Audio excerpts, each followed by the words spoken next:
Our next speaker is Mr. Rajesh S Dongre, CISO at 𝗗𝗱𝗏 General Insurance Company Limited. He'll be talking about how the data protection and data security is in need of an hour, and he'll be sharing some real-life lessons learned. So please put your hands together for Mr. Rajesh S Dongre. The topic is the need of our data protection, data security. See, ideally, all the organizations take specific steps to protect the data which is there in the environment and network by adopting specific state-of-art kind of architecture solution and also following certain policies and procedure to ensure the data is protected. At the same time, the regulatory body also suggests certain guidelines how to protect the data, what are the measures to be taken by the organization to ensure data is protected. So in line with that, the Union Government of India has proposed a bill, Personal Data Protection Bill, in the Parliament a few years back. But a couple of months ago, it has been pulled out for specific reason. So I got to understand from the news that they want to amend certain 120 odd amendments are there, and there are 20 to 12 recommendations in the bill. So this Personal Data Protection Bill, the objective is to provide the protection of the privacy to the individual, creating a relationship between trust between the person and the entities who are processing the data, protect the rights of the individual whose personal data are processed, cross-border transfer. Is there any requirement of sharing the data across the country? So what are the precautions, norms we need to follow and comply with the regulatory requirement? So these are the basic objectives of this particular bill. So understanding how your organization collects, store, utilize and transfer the data. So first of all, we need to understand and evaluate the data life cycle, how it is collected. Is the data which is getting collected, it's a PI data, is it collected with the consent of the person, like user, or you can say data subject? What is the purpose of collection of data? And is it in the form of digital or physical form? So first, once you understand these particular things, then if any requirement of correction is there, you can make the corrections over there. You need to also ensure how the data is stored. Is it encrypted, in use, transit, and at rest? Does logical access control are in place to access the data? If possible, we need to follow 2FA authentication factor.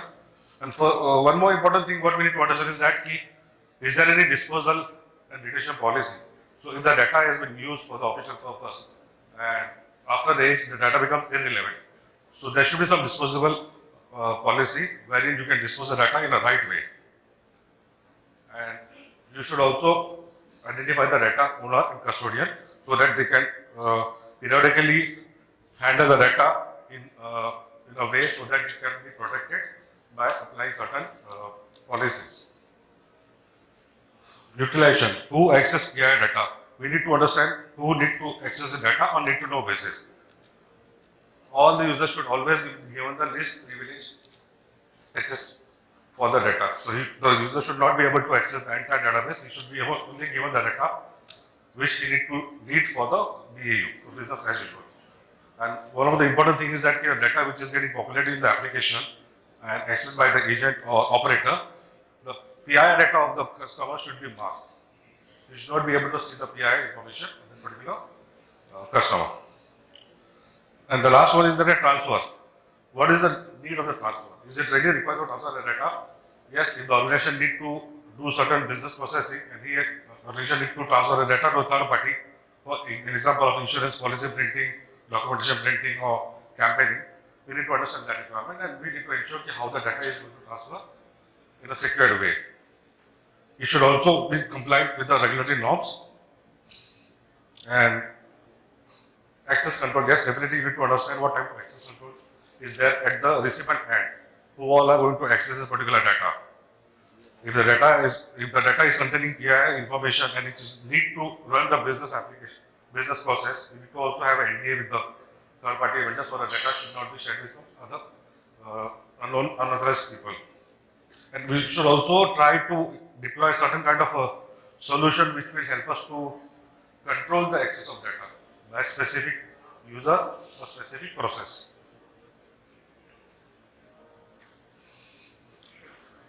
prepare for a data breach before it happens. So this is the basic things what everyone over here, sitting over here, who are the leaders in the domain industry, sages, must be working day in, day out to ensure that there should not be a data breach. And if there is a data breach, then what should be our action plan?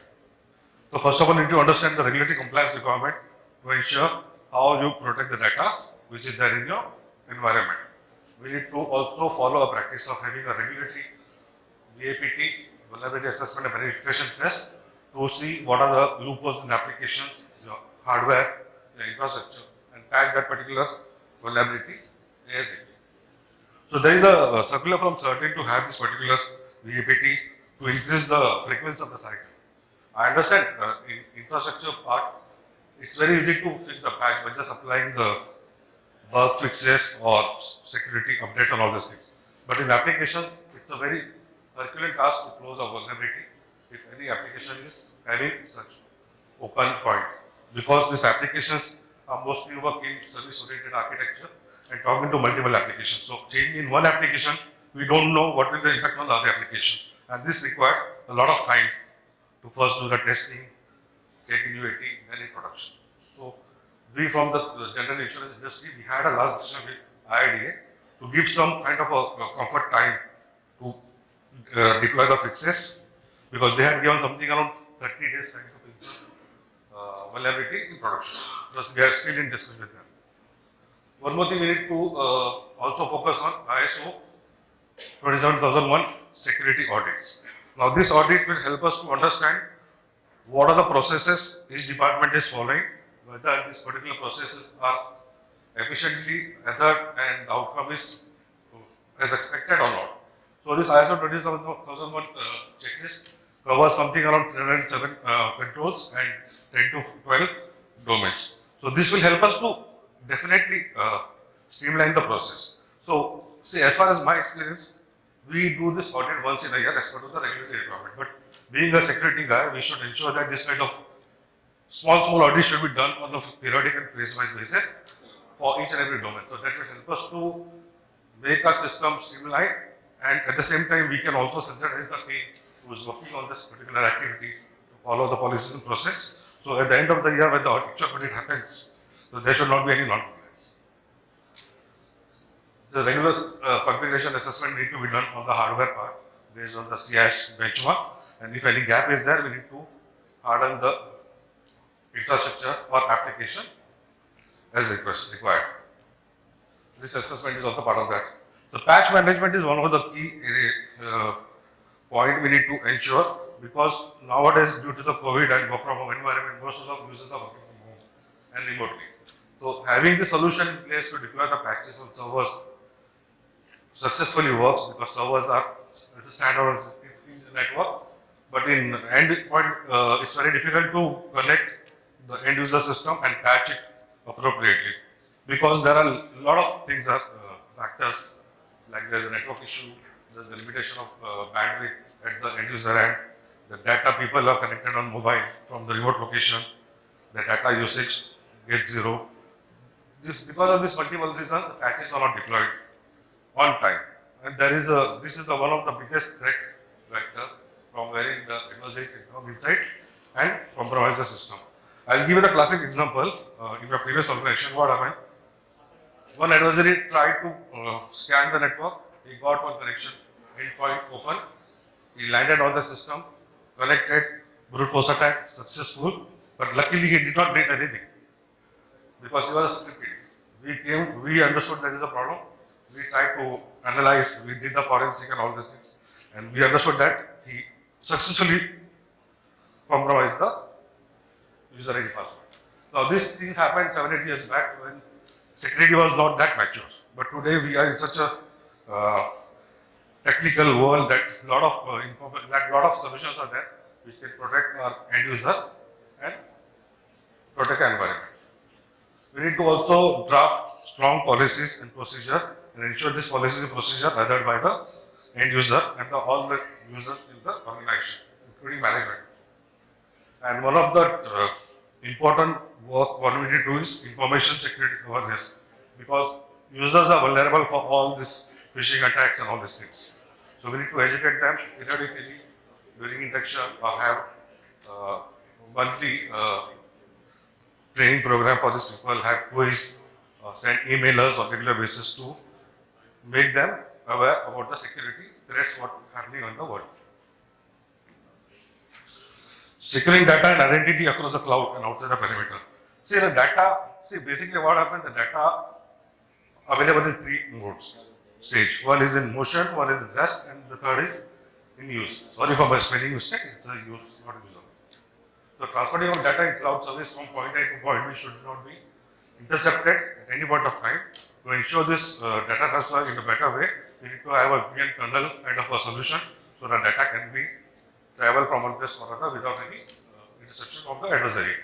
Also, there should not be any data leaks from the storage and cloud. So what I did in my cloud solution, I have isolated my entire VLAN from the other VLANs which are there on the public cloud. Including my UAT production, I have done the separate VLAN isolation. So you can do the best solution what is there, what a solution architect suggests you, but this is what I have done. So data at rest should, on the cloud service provider's fabric should be encrypted at all the time, and a regular backup should be taken, and there should be a retention period. I'll give a classic example. Couple of months back, one of our aggregator got compromised, and it was in news. So we called that aggregator, and we had a discussion after 2-3 days. So I could not do much on that, apart from showing my empathy towards him, because he must have a couple of days sleepless night to recover the data. So what he admitted me, Rajesh, my data is totally in ransomware attack. It is encrypted. Due to replication, my DR is also totally damaged. I don't have anything data on my system. But yes, I have a T-2-day backup. I have restored that backup, and I am in the position to run my business with T-2 backup. So the backup solution and backup is the lifeline of all the organization. We need to ensure that backup should be religiously followed and taken.